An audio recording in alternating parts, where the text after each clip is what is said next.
Je suis tellement contente à chaque fois de retrouver Julie Poirier. Alors aujourd'hui, Julie...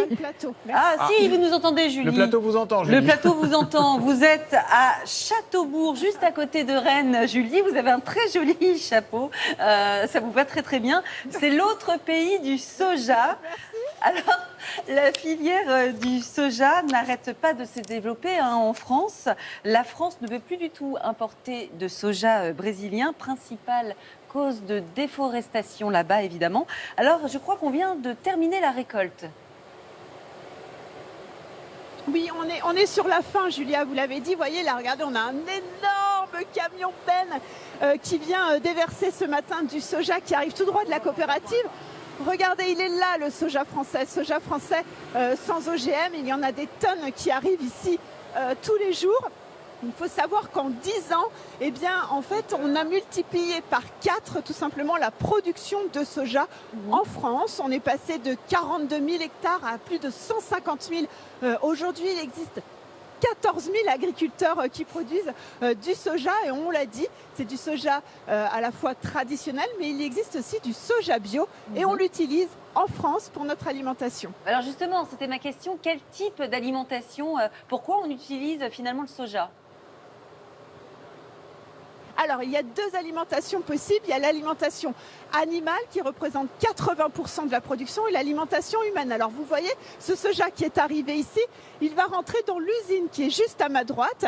Alors, il y a tout un process, bien évidemment, pour le rendre comestible. C'est ce qu'on va vous expliquer. Vous allez voir, je vous emmène avec moi. Venez. Il faut savoir qu'en France, aujourd'hui, 57% de la production de soja est faite plutôt dans le sud-ouest. Le reste est fait du côté de l'est. Et on commence à développer aussi quelques champs de soja ici dans l'est.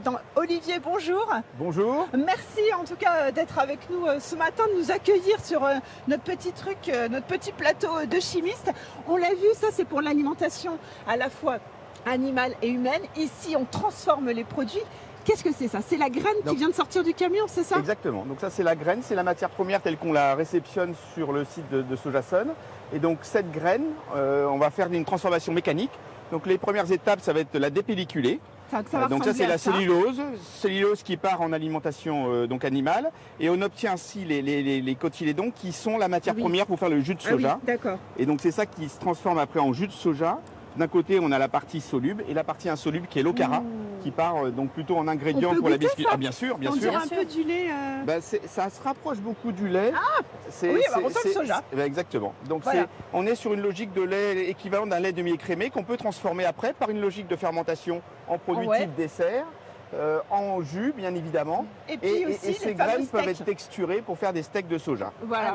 Regardez Thomas et Julia, c'est votre petit steak de midi, petit steak de soja. Moi, j'adore ça. Je prends beaucoup de yaourt au soja, moi. Vous seriez ravis d'être ici, Julia, en tout cas. Il y a une question qu'on se pose tous. Julia, vous allez peut-être être d'accord avec moi.